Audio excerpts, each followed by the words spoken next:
Bonjour à toutes et à tous, vous écoutez Cinécast, le podcast qui chaque semaine vous recommande des films à voir au cinéma, en streaming ou en VOD. Aujourd'hui, je vais vous parler du film Le Challenge, un film réalisé par Gene Stupnitsky, avec notamment Jennifer Lawrence, Andrew Barth Feldman et Laura Benanti. Jennifer Lawrence qui s'est faite assez rare hein, ces dernières années. Bon, en même temps, elle a eu un enfant, ce qui est fort normal. Mais c'est vrai que depuis 4-5 ans là, elle ne fait qu'un film par an. Bon après, elle a eu des années où elle était très présente, donc c'est pas plus mal de se faire un peu plus rare. Mais son dernier film en date, c'était, Causeway qui était sorti, à l'automne dernier sur, Apple TV+, je pense. Et puis avant ça, c'était, Don't Look Up qui était déjà un an avant. Donc et puis encore avant ça, il y a juste eu, X-Men Dark Phoenix qui était déjà sorti 2 ans avant. Donc vraiment, elle s'est faite un peu plus rare ces dernières années. Autant dire que, bah, voilà, juste pour le principe, j'attendais quand même plutôt pas mal ce film, Le Challenge, aka No Hard Feelings en anglais. Mais de quoi ça parle? En fait, il est question de Maddie qui est sur le point de perdre sa maison d'enfance et elle pense avoir trouvé la solution à ses problèmes financiers lorsqu'elle tombe sur une offre d'emploi intrigante. Des parents fortunés qui cherchent quelqu'un pour emmener Percy, leur fils introverti de 19 ans, dans une série de dates afin de le décoincer avant qu'il ne parte pour l'université. À la grande surprise de Maddie, Percy rend ce challenge plus compliqué que prévu et le temps est compté. Elle a un été pour relever ce challenge ou se retrouver sans toit. Et on va discuter un peu plus longuement de tout cela après un extrait de la bande annonce. Hi. Mind if I touch your wiener? What? Your dog. Gary, Court order for asset seizure. they're taking my car. You went radio silent on me. Is that what this is about? Just last night, I thought, I missed that fucker. Is that true? Buongiorno. That's my cousin. I swear to God, he's my cousin. He's my second cousin. There's something seriously wrong with you. I'm an Uber driver and I don't have a car. I'm gonna lose my house. Look at this. Need a car, date our son this summer, and bring him out of his shell before college. In exchange, we'll give you a Buick Regal. Date is in quotes. Gotta be a joke, right? No, have you seen these helicopter parents? I'm surprised they're not gonna fuck them themselves. Et oui, ça promet, ça promet. Bah, oui, parce que le but de ces parents fortunés, heu, enfin quand voilà, ils veulent que leur fils, se soit un peu décoincé, d'ici son arrivée à l'université. Décoincé, ça pour eux, ça va, jusqu'au fait de d'avoir couché avec une fille avant, hein. C'est un peu l'objectif ultime, bien que ce soit pas l'essentiel tant que le fils, tant que Percy, est un peu décoincé, ils sont d'accord. Enfin, c'est ça leur objectif parce que vraiment c'est un ado qui passe, sa vie, dans sa chambre. Il a pas d'amis, il a pas d'activité, extrascolaire, si ce n'est aller faire du volontariat dans ce centre de recueil, enfin de recueil, ce refuge pour chiens, ce qui est très bien, hein, évidemment, mais ça reste un job un peu solitaire. Il a un collègue, sinon le reste, c'est il passe son temps avec les animaux, ce qui est très bien, à nouveau, mais voilà, il y a pas ce côté, il y a pas tant de côté social que ça. Ça reste un ado qui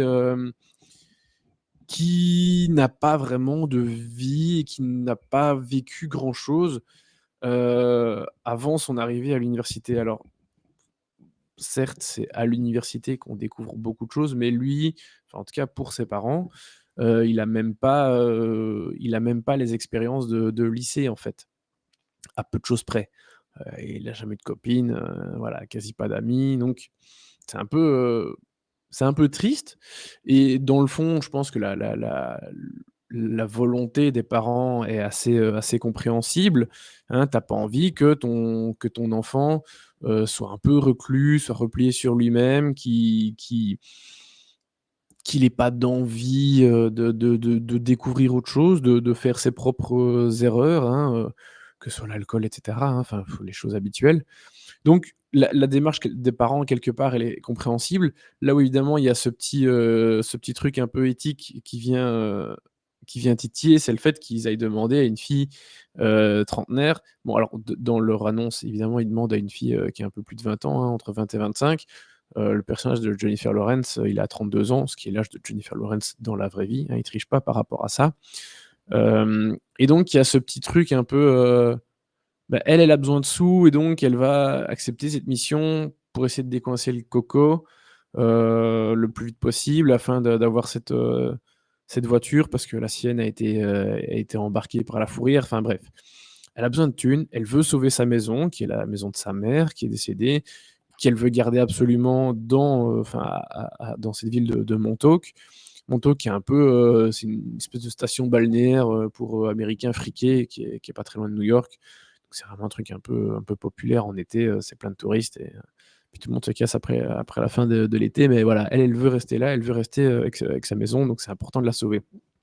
Et bon, le gamin est majeur, hein, donc il y a pour elle, il y a pas trop de problème tant qu'elle voilà, elle garde quand même certaines limites et c'est pour ça que le film est acceptable et qu'il est plutôt drôle. C'est qu'il aborde ces problématiques et ces questions éthiques plutôt bien, de façon très drôle, sans éluder le sujet. Donc à partir du moment où il l'aborde, frontalement comme ça, pour moi c'est OK et ils en font quelque chose de très drôle. Au début du film.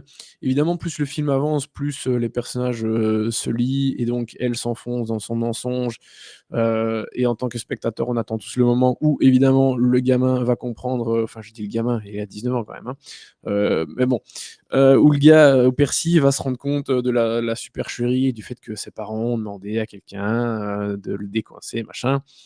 Voilà, en tant que spectateur, on attend ce moment pour voir comment le film, embarque dans autre chose. Donc au début, on est vraiment dans de l'humour et puis évidemment, les personnages se lient quand même pas mal d'amitié et donc là, on est dans quelque chose d'un peu plus dramatique, un peu plus enfin dramatique, de plus sérieux, de plus enfin sérieux dans les sujets et en même temps de plus léger, moins vraiment de la vanne, de la vanne, de la vanne, ce qui est très agréable aussi et puis évidemment, bah, la fin du film, regorge de ces petites, surprises et je trouve que c'est assez agréable. C'est vraiment drôle et puis après voilà, on passe dans quelque chose un peu plus, un peu moins comédie pure. Globalement, on est dans quelque chose de très, comédie américaine du début des années 2000. Forcément, j'ai quand même pas mal grandi avec ça, donc ça a été beaucoup ma came à un moment et ça me fait toujours plaisir de voir ces films qui surfent sur ce enfin voilà, qui ont ce genre qui ont cette structure, qui ont cet esprit, propre à ces comédies américaines voilà, du début des années 2000. Donc ça m'a pas mal plu.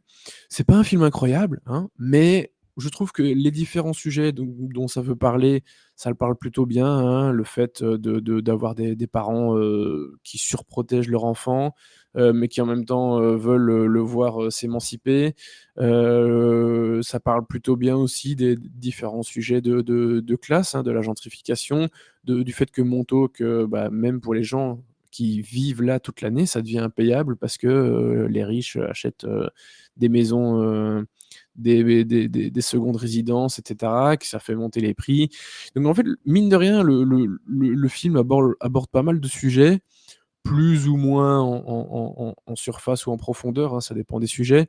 Mais globalement, je trouve que ça fait plutôt bien le travail et heu et et ça m'a fait plaisir de voir Jennifer Lawrence dans ce registre, parce que là, on est vraiment dans de la comédie pure, en tout cas au début, dans un truc de très, sensuel, un peu enfin, même très exagéré au début. Heu, Registre dans lequel on n'a pas du tout l'habitude de la voir. Et comme en plus elle se fait rare, bien que bon si la comédie elle a eu un peu ça, dans Don't Look Up, mais s sinon c'est pas du tout un genre auquel on associe, Jennifer Lawrence, habituellement et je trouve qu'elle s'en sort vraiment bien.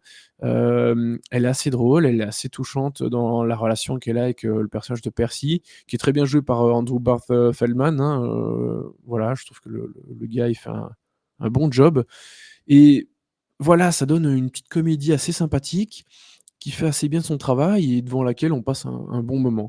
Ça va pas rester dans les annales, c'est pas la comédie de l'année, mais voilà, moi, il y a ce petit côté, un peu nostalgique, voilà, que je disais qui vu que ça ressemble pas mal à des aux comédies américaines du début des années 2000, je trouve que ça fonctionne bien, donc voilà, ça me fait plaisir et Et pour la note, bah, voilà, pour moi, c'est un bon 2 étoiles et demie quand même, hein. C'est un peu plus que juste bien, voilà, c'est sympathique, mais c'est pas incroyable, donc voilà, je vais pas non plus monter à plus que ça. Mais voilà, le challenge, No Hard Feelings, ça sort ce 21 juin, dans nos salles. C'était plutôt un chouette moment, voilà. Sur ce, je vous dis à très bientôt. N'hésitez pas à aller, écouter, enfin, liker le podcast sur les plateformes de podcast, habituelles, et à aller, liker les réseaux sociaux, du podcast @cinecastbe, et je vous dis à très, très bientôt pour de nouvelles recommandations.